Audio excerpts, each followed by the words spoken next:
नमस्कार दोस्तों, मैं हूं मंतोष और स्वागत करता हूं अपने इस वीडियो में आप सभी दोस्तों का। दोस्तों, आज का समाज और आज के लोग जो भी हमारे आसपास में रहते हैं वो कितने धीरे धीरे असहनशील होते जाते हैं, इस बात का अंदाज़ा हम अपने समाज में घट रही घटनाओं से समझ सकते हैं कि कितने असहनशील होते जा रहे हैं। समाज की तो बात हटाइए, हम अपने घरों में, अपने रिलेशन में भी कितने असहनशील और कितने उग्र होते जा रहे हैं।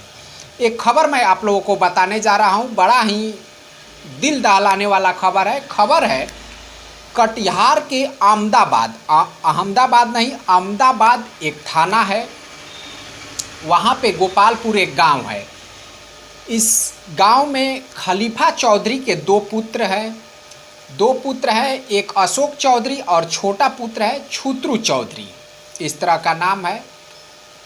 अब होता क्या है इसमें कि जो छोटा पुत्र है उसकी बीवी मायके गई होती है, तब वह अपने बड़े भाई से उसका मोबाइल मांगता है कि दो, मुझे अपनी बीवी से बात करना है। लेकिन जो अशोक चौधरी है बड़ा भाई, वो मोबाइल उसको देने के लिए राज़ी नहीं है, मोबाइल नहीं दे पाता है। पता नहीं कुछ और भी वजह हो सकते हैं, लेकिन जो फ़िलहाल खबर हमें मिल रही है वो केवल मोबाइल को लेकर ही मिल रही है। मोबाइल नहीं मिलने पर छोटा भाई क्या करता है कि वो घर में केरोसिन छिड़कने लगता है, केरोसिन अपने घर में छिड़कने लगता है कि मैं घर में आग लगाऊंगा। अब जब यह खबर मिलती है उसके बड़े भाई अशोक चौधरी का, तो वो भी पूरे उग्र रूप में धारण कर लेता है और धारदार हथियार से उसको 2-3 बार धारदार हथियार से मारता है अपने छोटे भाई को। मारने के बाद वो ज़मीन पर उसका छोटा भाई गिर जाता है। उसके बाद से, और ये दोनों सगे भाई हैं, उसके बाद से उसे प्राथमिक स्वास्थ्य केंद्र ले जाया जाता है, जहाँ पे छुत्रू चौधरी यानी उसके छोटे भाई की मौत हो जाती है। देखिए कितनी असहनशीलता एक मोबाइल के लिए। अब बात इसमें आगे की जो भी हो, लेकिन एक मोबाइल के लिए एक भाई ने अपने भाई की जान ले ली। कि हमारे समाज और हमारे रिश्ते की कैसी दुर्दांत दृश्य है ये आप लोग देखिए कि एक बड़ा भाई जो है वो छोटे भाई को धारदार हथियार से मारकर उसकी जान ले लेता है। उसके बाद से पुलिस आती है, पुलिस मामले को दर्ज करती है। उनके पिता जो खलीफा चौधरी है उनका बयान लेती है पुलिस। खलीफा चौधरी उसमें बताते हैं कि दोनों भाई के बीच कुछ कहासुनी हुई थी। इतने में जो अशोक चौधरी उसका बड़ा भाई है, धारदार हथियार से अपने छोटे भाई पे हमला कर देता है और हमले के बाद छोटा भाई गिर जाता है। उसके बाद से उसको हॉस्पिटल ले जाया जाता है, जहाँ पे वो दम तोड़ देता है। इसके बाद से जो उसका बड़ा भाई है उसे पुलिस अपने हिरासत में ले लेती है और हिरासत में लेने के बाद उसे जेल भेज देती है।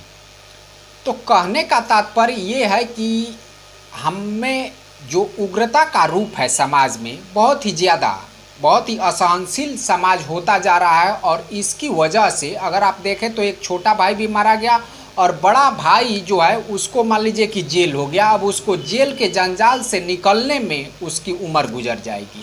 और इस तरह से देखा जाए तो एक भाई तो चला ही गया और दूसरा भाई जो है उसकी ज़िंदगी अब जेल से आने जाने में ही उसकी ज़िंदगी लगी रहेगी, क्योंकि जो उसके पिता है उसके खिलाफ ही जो हकीकत है उसको बयां कर दिया है पुलिस के सामने। तो इसमें मान लीजिए कि जो उनका बयान है एक पुष्ट बयान है। इस आधार पे जो अशोक चौधरी है उनकी तो फिलहाल अभी छुट्टी होते हुए नज़र नहीं आ रही है, लेकिन अब आगे देखना होगा।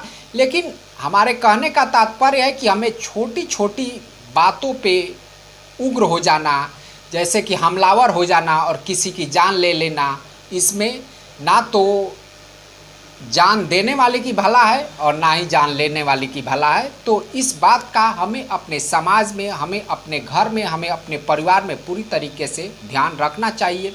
छोटी छोटी बातों को लेकर हमें हमलावर या क्रोधित नहीं होना चाहिए। तो चलिए दोस्तों, ये था हमारा आज का वीडियो। एक बहुत ही मार्मिक कहानी और एक बड़ा ही मान लीजिए कि ज्ञानवर्धक कहानी हमें समाज से मिलती है। हालांकि समाज में ऐसी रोज़ की रोज़ घटनाएं होती है, रिश्तेदारी में एक एक रिश्ता दूसरे रिश्ते को मारता है, काटता है। ये अक्सर घटनाएं होती रहती है, लेकिन ये सब छोटी छोटी बातों को लेकर और क्रोध की वजह से या मान लीजिए कि ज्वलनशीलता की वजह से ऐसी घटनाएं होती रहती है। लेकिन हमें अपने आप पे जहाँ तक हो सके काबू रखना चाहिए और इंसान को क्रोधित नहीं होना चाहिए। ये उसके और समाज के भी हक में रहता है। तो चलिए दोस्तों, इसी के साथ हम अपने वीडियो को यहीं पे समाप्त करते हैं। हम फिर मिलेंगे अगले वीडियो में अगले टॉपिक के साथ। तब तक के लिए नमस्कार।